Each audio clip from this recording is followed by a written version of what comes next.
All right, let's kick off. People are still coming in. But hi to everybody. Good afternoon, good morning, good evening, depending on where in the world you are. I'm Carl Hazeley, VP of Content here at Finimize. It's great to have you all with us today for the event on managing your pension in a cost of living crisis. I'm joined by Henry MacLeod, co-head of digital distribution at Blackrock, where he's responsible for the firm's relationships with digital investment platforms, including in the emerging fintech space. I'm also joined by Chris Eastwood, co-founder and co-CEO of Penfold, the digital pension company where he manages product and marketing. How are you both doing? Very well, thanks, Carl. Appreciate you taking the time to have us on. Doing well, thanks to Carl. Thanks for having us. Great. Well, thank you both for being here. We're really excited to have the conversation today. Before we jump in, I'm just going to run everybody through some housekeeping and then we'll get going. So like I said, please intro yourself in the chat. Let us know where in the world you are tuning in from. Make sure you switch the chat to all attendees. Otherwise, it'll just be Team Finimize, Chris and Henry who can see your comment. The way we'll structure this is roughly a 15-20 minute conversation led by myself with Chris and Henry, and then we'll open up to you guys for 10 to 15 minutes of Q&A. So we'll take about 30 minutes in total. Please use the Q&A box rather than the chat box to ask any questions you have to Chris and Henry. If you see a question you like or that you would have asked yourself, please upvote it. And when it comes to Q&A, I'll be asking the questions that are upvoted the most first. So your feedback here is super important. Okay, guys, let's dive in. I'd love to start with a relatively simple question just to level set everyone watching and listening here today. So Chris, can you just walk me through the mechanics of a typical pension? Where does the money come from? What happens to it? How is it invested? Yeah, absolutely. So there's lots of complexity in the world of pensions. So I will simplify a few things here, and my answer will be a little bit UK centric. So apologies for those who aren't UK based. Most pension schemes these days are called are what's called defined contribution schemes. So you and or your employer pay into a savings account, essentially, which has various special tax breaks and rules attached to it. Most importantly, that you can't take the money out until you're at least 55 years old. It could either be a workplace pension that you get via your employer, and so some of your salary and some money from your employer gets paid in, or a personal pension where you're paying in directly yourself. Essentially, when that money's in the pension, it's like any other investment account where it's then invested to seek a better return. Different pension providers will offer different levels of choice around how your pension is invested. So if you've got a workplace pension, they usually have what's called a default strategy, which that pension provider and your employer has chosen for how your money is invested, with some additional choice on top of that if you want to change. A self-invested personal pension, or a SIP, is one which has a much wider choice of funds where you pick and choose your investments. At Penfold, we offer a SIP, but with a small range of plans that we've carefully selected, which are supported by Blackrock. Awesome. And maybe Henry, so obviously from Blackrock's perspective, one of the biggest, well, the biggest investment manager in the world, a large part of that is managing money on behalf of pension funds. How does money in a pension, let's say, just end up in a BlackRock fund? Yeah, good question. I think in a variety of different ways, probably easiest to explain using the example of Penfold here. So if you are a potential customer of Penfold, you will go onto their app. You'll understand the offering. If you decide to open a pension, then eventually you'll need to make a decision as to what fund to invest in. The majority of funds that Penfold offer to their customers are provided by Blackrock. So that's essentially how you get into a Blackrock fund. Of course, this process can differ depending on the pension provider and the type of pension, as Chris said, but that's certainly how it works in this instance. Got you. So if I just look back over the last couple of years, partly accelerated by the pandemic, but we've seen a rising trend of people taking more control over their finances, their investments, their pensions, and so on.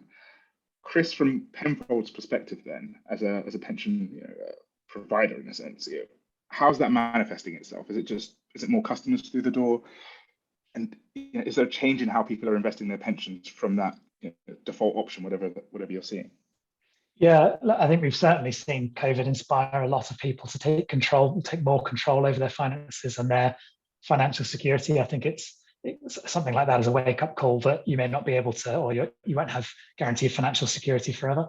So we've seen a lot of people opening a pension for the first time, or paying more attention to their existing pension savings by asking us to sort of track down and combine their old pensions into one, so they get a sense on how much they have, and then build a plan to get on track with long-term goals. I think from an investment point of view, ultimately, customers still want to generate a return on their savings in line with their appetite for risk.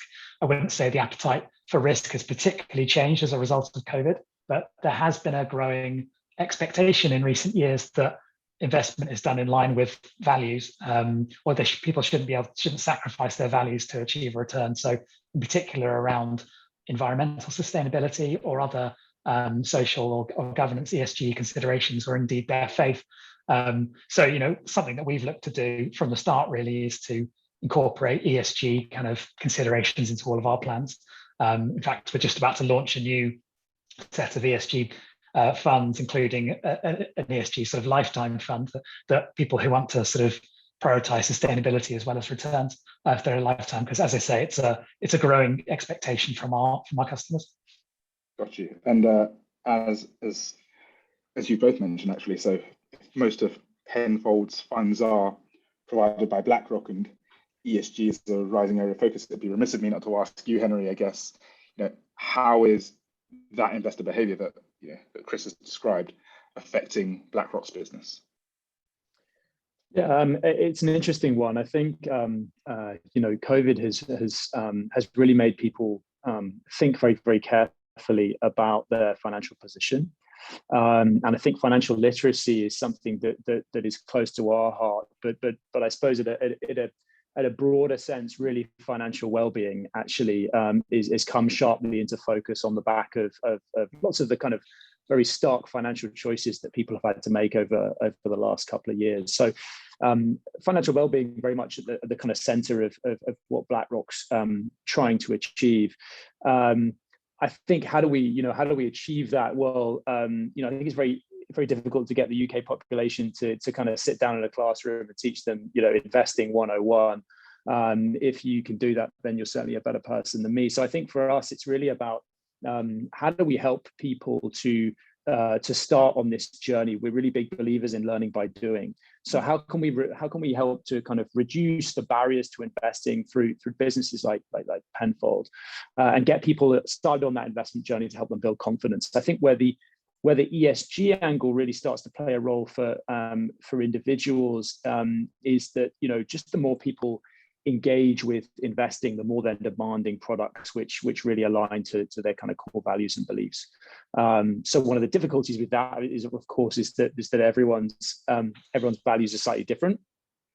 So what we've been very focused on for many years is how do we build out an incredibly broad suite of ESG options for our clients to choose from, and we hope in that way we can cater to the majority of people's preferences, but being aware of the fact that there's a long way to go on this journey.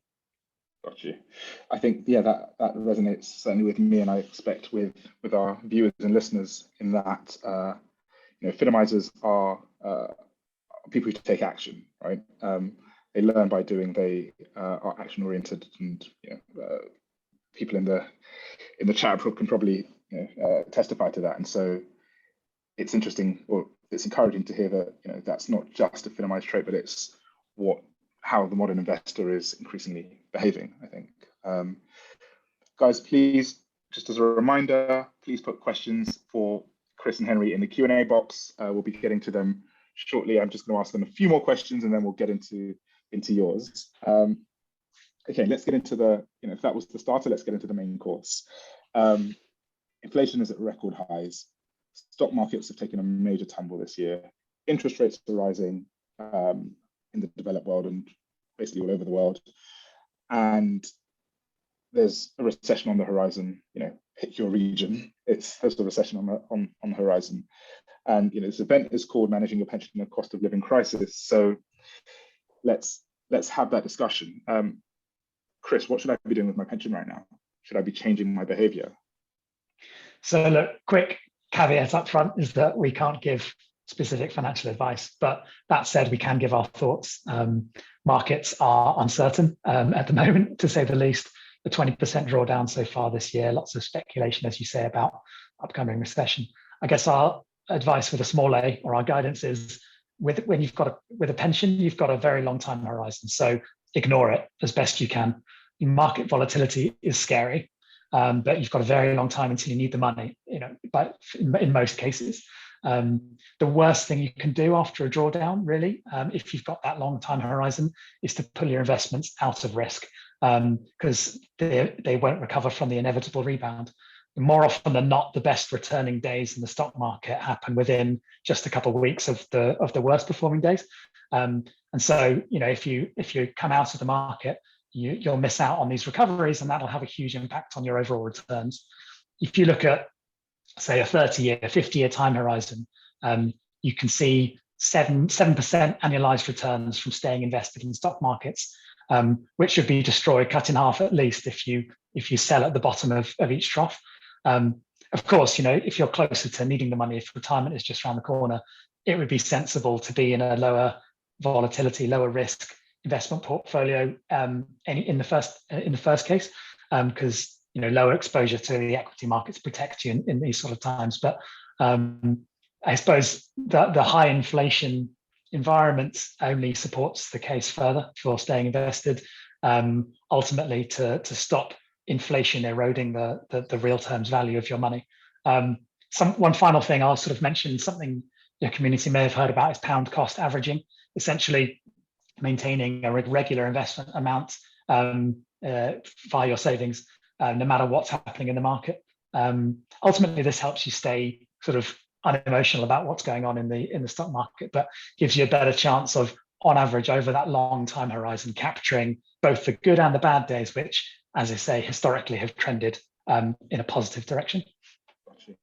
And I guess that's an advantage of a workplace pension. Presumably, you can set this up with a SIP as well, is that, as your salary gets paid, you are making a regular contribution irrespective of the level of markets. That's right. And one other thing you said that was really interesting, and I'm sure I'm going to get this stat precisely wrong, but roughly correct, which is if you look historically, I think it's for US stocks or the S&P 500, if you missed, the best, 10 or 20 days, and you weren't invested on those days, your returns would be something like half, right? Over an extended period, over like 20, 30, 40 years, than if you had been invested throughout. So it's really, just to reiterate that point, I guess, about, I think it's a bit of a truism, time in the market is better than trying to time the market, right? And somebody can correct me on the exact stat. Yeah, no, Carl, I completely agree, and I don't have the exact figures to hand either, but it is something along those lines. I think, this is classic behavioral finance, right? Markets go down, people get very nervous. Investing is very emotional in nature, right? It's your nest egg, it's your savings, it's your livelihood. From a financial perspective. So when markets go down, they see their net worth decreasing. That makes people very nervous. And of course, they get nervous about, whether it could go further. And we as an investment industry always kind of sit here and tell everyone that the best thing you can do is to stay invested. It's worth making the point that that's actually a big ask, right? For people when they get very nervous when markets go down, to say stay invested is a really big ask. And the other thing is kind of tied to that is try not to time the markets. The best thing you can do as an investor is kind of to coin a phrase, set it and forget it. Find a profile that's suitable for you with a long-term view in mind. And just let it do its thing. Try and ignore the noise and let it do its thing. It's the best advice we can give.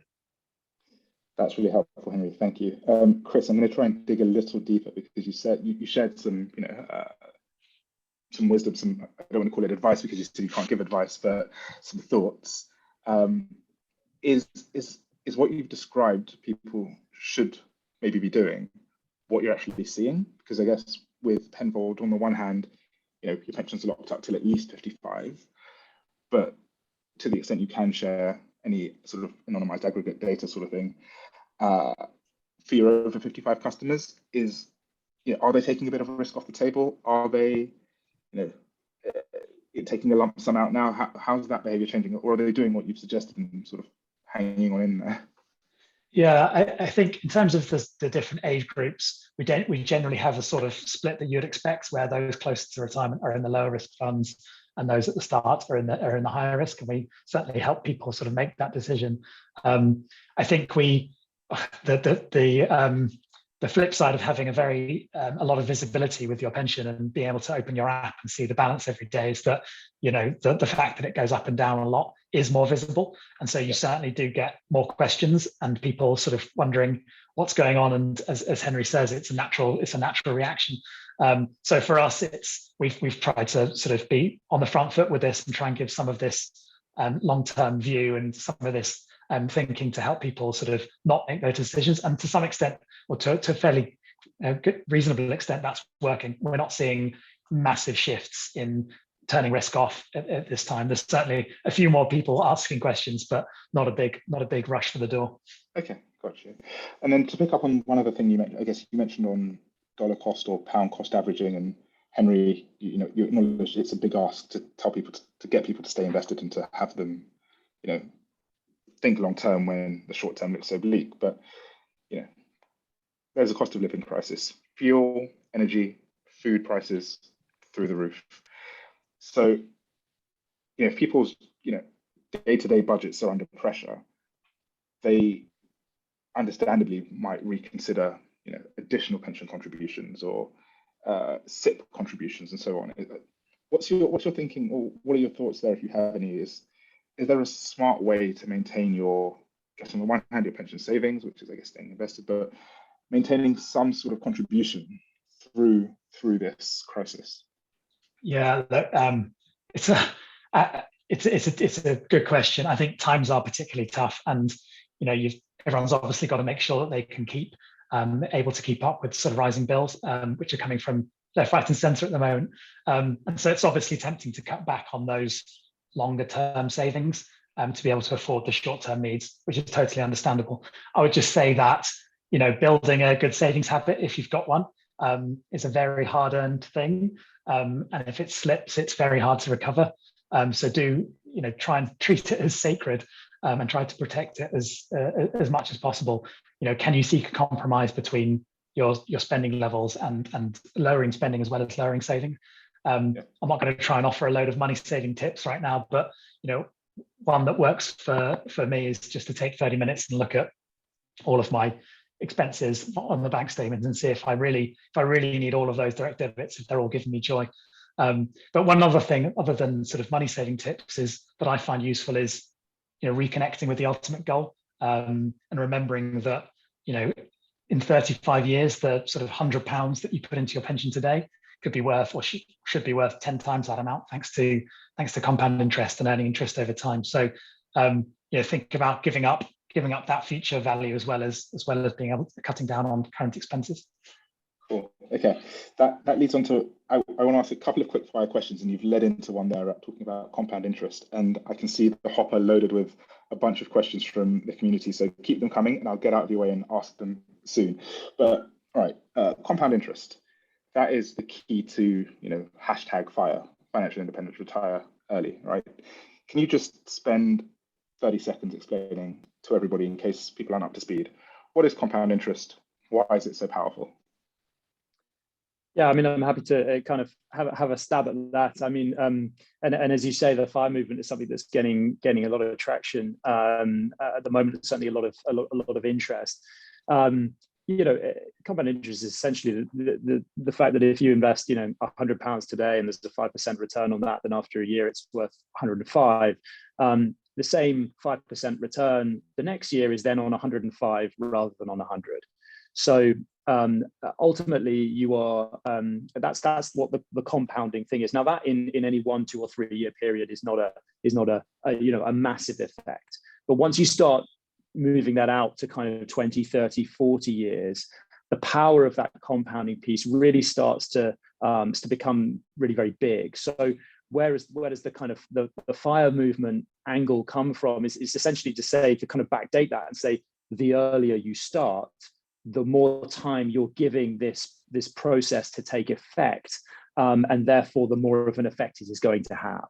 So that's really, and there are obviously very extreme versions of FIRE in terms of saving massive amounts of your income, but there are also very simple versions of it in terms of just getting into, like we've already discussed, getting into very sensible savings habits very early in your kind of employment life, and as I say, from our perspective, certainly getting that money invested and giving it the opportunity to grow and compound over time, over as many years as possible, is really the key here. Got you. And then a quick fire one for you, Chris. Let's focus on the UK for this. Tax break. So pensions have major tax advantages. Can you just walk our members through the most important ones in 1 minute? Sure. As I say, let me distill this to the most important. So pensions are essentially income tax-free savings vehicles, so you can make contributions into a pension gross of income tax. The trade-off being you can't take the money until you're 55, when you can take the first 25% of that pot out tax-free. So how that works in practice is if you pay into a pension, the government will top it up with the income tax that you had already suffered. If you pay in £800 to a personal pension, the government or HMRC adds £200 straight away to top your contribution up to 1,000. If you earn over 50 grand, and if you're paying higher rate tax, you get even more. So you get another £200, so your higher rate tax off your tax return. So ultimately, you've paid in £800 to your pension. The government adds 200 to round it up to 1,000, and then the government gives you another £200 back off your tax return. So it's only cost you £600 to get 1,000 into your pension. So no other savings vehicle has that sort of top up ability where your money goes so much further thanks to the tax breaks available. I guess that leads them to a very important point for everyone to remember, is that if you've made a personal pension contribution or even some workplace pension contributions and you're earning over 50k, you will have some cash waiting for you at HMRC if you haven't claimed this back. So it could be, up over the last 5, 6, 7 years, could be in the thousands. So if you have done that, have a look, get in touch with us. We can help you find it as well. Awesome, thank you. Okay, Finimizers, I'm going to start going through your questions now. So Chris and Henry, first one is from David. On compound interest. He says compound interest works for those who start to save early. What should people do if they've only started saving late, say 50 plus? Look, I think the fundamentals are still the same. You still make, in 10 years with a 7% return, an investment should double. So turning £1,000 into £2,000. So if you're starting late, you'll still benefit. Yes, you may have missed out on that doubling three times for the previous 30 years, but the best time to start saving is 20 years ago. The second best time is today, I think, is the old sort of saying. Yeah, nice. Jeremy asks, what strategy best suits current conditions in which we can expect a recession and high inflation? And is it too late to switch to that strategy, presumably? Henry, would you like that one, or shall I take it? Well, I mean, look, I'm happy to give my view again. I'm not in position to give anyone investment advice here. I think the right strategy for most people, particularly in a pension, which is obviously a long-term investment in nature, is the strategy which suits your long-term goals and your long-term situation. I would always guard against being too concerned with current market conditions, and take a much longer term view of where you're trying to get to and how you're going to get there. So I'm sorry, it's a bit of a fluffy answer, but if you can, then if you want to invest, then go ahead and try and play the market. But I think certainly in a pension wrapper, you should be thinking about what's suitable for you for the long term. Cool. Thank you, Henry. Okay, this one might be for both of you. So Mufadal asks, as pensions are long term, wouldn't it make sense to put your money in FTSE All Share, FTSE All World, emerging market ETFs, which are low fee, given you wouldn't be touching the money till 55 at the earliest, why pay a fund manager? Yeah, look, it's a good question. I think the investment plans that we offer on our platform use that same philosophy, but just with an added sort of layer on top. So ultimately, these are the funds that are supported by or provided by BlackRock. They're underpinned by these same sort of tracker funds, which are low cost passive investments that are hugely diversified. What the funds do on top of that, though, is package them together in a way that aligns with your long-term objectives.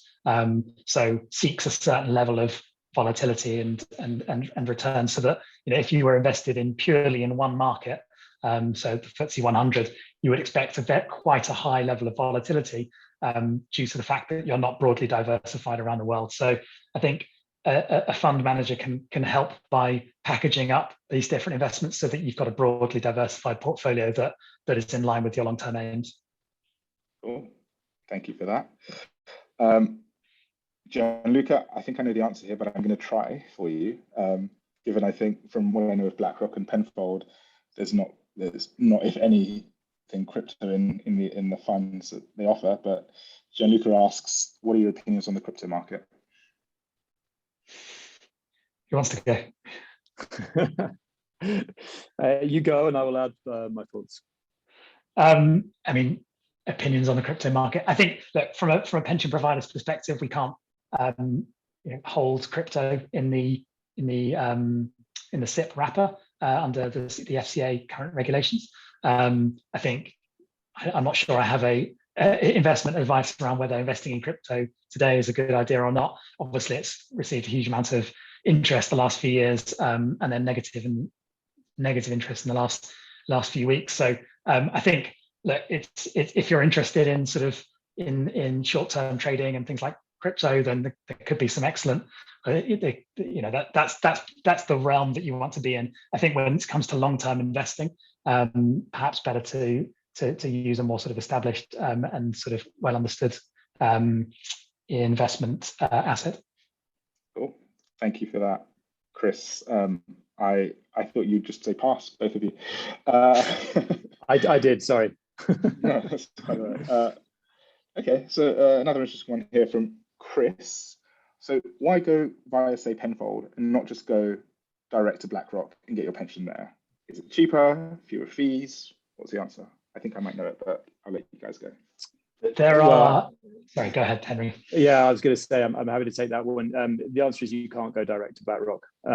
So we don't have a direct-to-consumer presence as a fund house, and therefore we're a B2B business in nature. So we provide our funds to lots of investment platforms. Penfold is an example of that. Awesome. Thank you very much, Henry. We've got about 30 seconds left. So what I wanted to ask both of you is, if you had a single takeaway to leave our Finimizers with this afternoon, evening, morning, what would that be? You've got 10 seconds each. Henry, you go first. Start investing early, do it with appropriate amounts, and learn by doing. Brilliant. Thank you. Chris? If you don't have a pension, open one. The state pension is only about £9,000 when you stop work, which won't be enough to live on. And there's fantastic tax breaks available from paying into a pension, plus the compound interest point. Fantastic. Chris, Henry, all that leaves us for me to thank you both so much for your time and sharing your insights today. It's been hugely valuable. You can see the Q&A going crazy. Sorry to the guys and girls we weren't able to answer questions from. But yeah, really appreciate your time and insight this afternoon. Thanks so much. Really appreciate it. Cheers.